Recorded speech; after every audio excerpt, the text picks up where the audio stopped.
guys, dengan aku Kesha Miraka Saputro. Hari ini aku bersama dengan teman-teman yang lain. Ada David, Jessica, dan juga Flora. Kami mau mewawancarai Pak Aryo sebagai guru SBK di SMK Cahaya Sakti mengenai Sumpah Pemuda. Mau lihat gak videonya? Yuk kita langsung masuk ke videonya.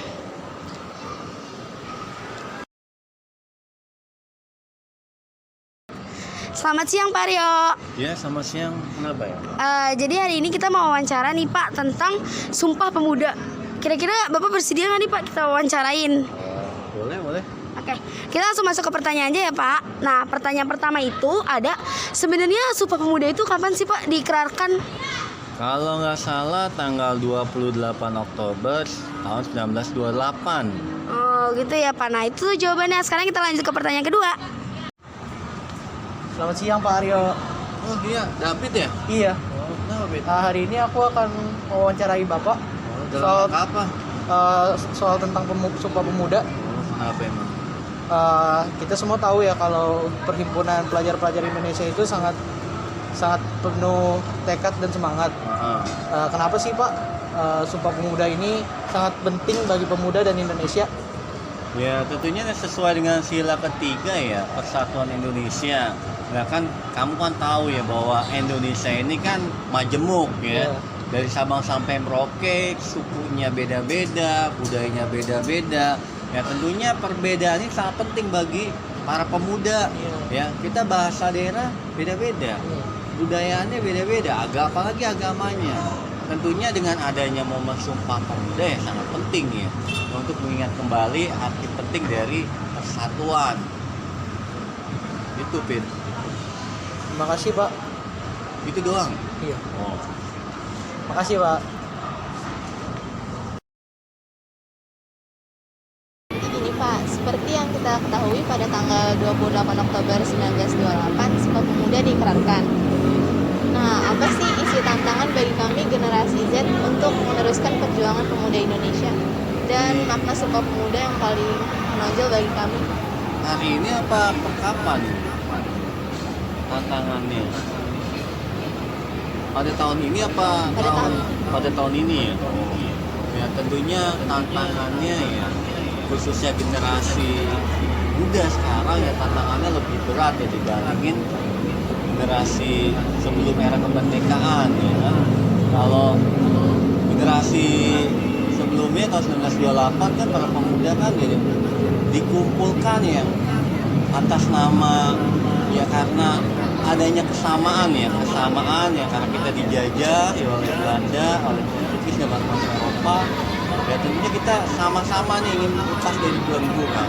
Nah kemudian kalau sekarang kan udah sama semua nih, tetapi perbedaannya tentunya nih di sini yang beratnya karena perbedaan perbedaan kepentingan politik ya, nanti identitas dan sebagainya. Itu ini yang jadi berat ya. Tentunya ke depan ya para pemuda tentunya pesan Bapak ya ingatlah ya, Sumpah Pemuda pada tahun 1928 ya kita harus tanamkan nih di sanubari kita, di benak kita nih bahwa perjuangan para pemuda ya tempo dulu sangat tinggi ya. Jadi jangan disia-siain ya para pemuda yang saat ini ya, generasi milenial ya, generasi emas ya untuk menerima estafet ya kepemimpinan selanjutnya. Ya, karena kalau bukan para pemuda nanti yang mengisi ya pembangunan di Indonesia mau siapa lagi? Mungkin itu ya pesan-pesan dari Bapak. Kalau tantangannya justru ya tantangannya kita musuhnya bukan dari luar lagi, bukannya senjata lagi, tapi apa? Ya, apalagi kayak kemarin COVID-19 yang kemudian ini ada penyakit akut ginjal akut.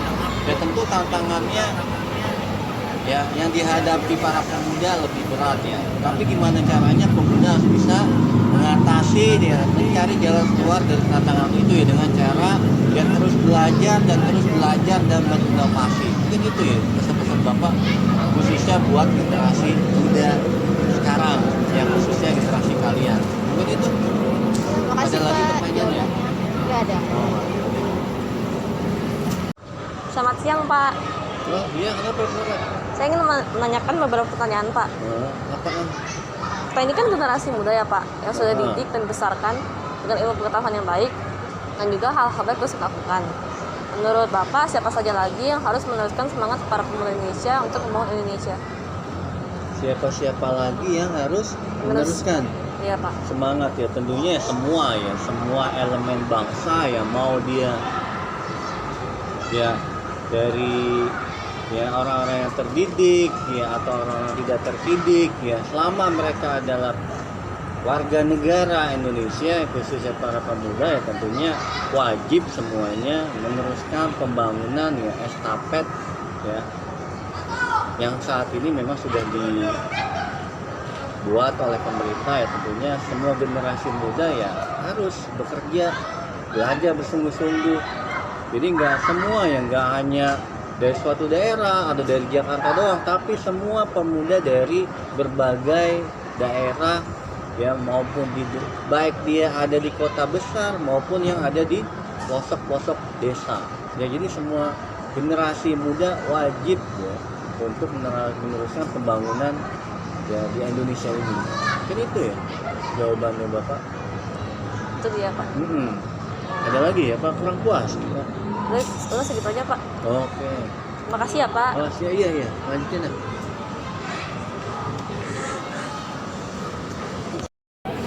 Permisi Pak Aryo, maaf mengganggu. Saya mau nanya lagi nih Pak, mungkin ini pertanyaan terakhir kita sekaligus untuk menutup wawancara kita hari ini. Pertanyaan saya gini nih Pak, kan kita kan selama 2 tahun ini benar-benar karena COVID ya Pak, itu benar-benar semuanya udah off, mulai dari sekolah, perkantoran, Bapak juga pasti mengajar anak-anak dari rumah gitu kan. Nah kan upacara itu pasti nggak ada dong Pak untuk memperingati baik itu Sumpah Pemuda, 17 Agustus dan lain sebagainya. Bahkan kegiatan pendukung lainnya seperti lomba juga Bapak udah jarang lihat kan Pak selama 2 tahun COVID ini. Iya, ada ya, upacara kan ada ya, tetap ada ya, tetapi secara online Iya, ya. Tentunya secara online dan offline itu tentunya maknanya berbeda ya. Iya. Ada yang serius ketika ikutin upacara ya, secara online ada yang nggak serius. Nah tentunya kalau yang upacara ya, yang kemarin sempat Bapak lihat ya, tentunya sangat baik ya, sangat positif ya untuk membangun ya rasa ya tanggung jawab seorang pemuda ya, terhadap ya mengenal pada masa lalu ya, gimana para pemuda ya dari seluruh negeri, pelosok daerah ini bersatu berkumpul mengikrarkan ya mengikrarkan untuk bagaimana kita menyatakan satu nusa, satu bahasa, satu bangsa ya. Tentunya kalau dengan semangat kemarin kita ngikutin kegiatan upacara ya di Hari Sumpah Pemuda ya, tentunya itu adalah refleksi kita bagaimana perjuangan para pemuda ya bisa mempersatukan. Ya tentu dengan adanya kegiatan upacara ya bisa membangunkan spirit ya tentang perjuangan para pemuda, itu positif ya, sangat bagus. Ya, tentu pemuda ya jangan hanya sekedar upacara doang, tetapi ya benar-benar ya gunakan kesempatan ya momen Sumpah Pemuda dengan belajar dengan sungguh-sungguh sehingga masa depannya menjadi lebih baik lagi, sehingga nanti ya, negara jadi lebih baik ya dengan nanti diisi oleh para pemuda-pemudi generasi milenial, khususnya ya, kalian kan generasi Z ya. Iya. Mungkin itu jawaban dari Bapak ya. Oh iya, makasih ya Pak atas jawabannya. Buat para pemuda Indonesia, semangat ya buat melanjutkan perjuangan para pemuda Indonesia. Maaf sudah mengambil waktunya ya Pak. Terima kasih banyak. Selamat siang. Iya, selamat siang ya. Makasih Pak.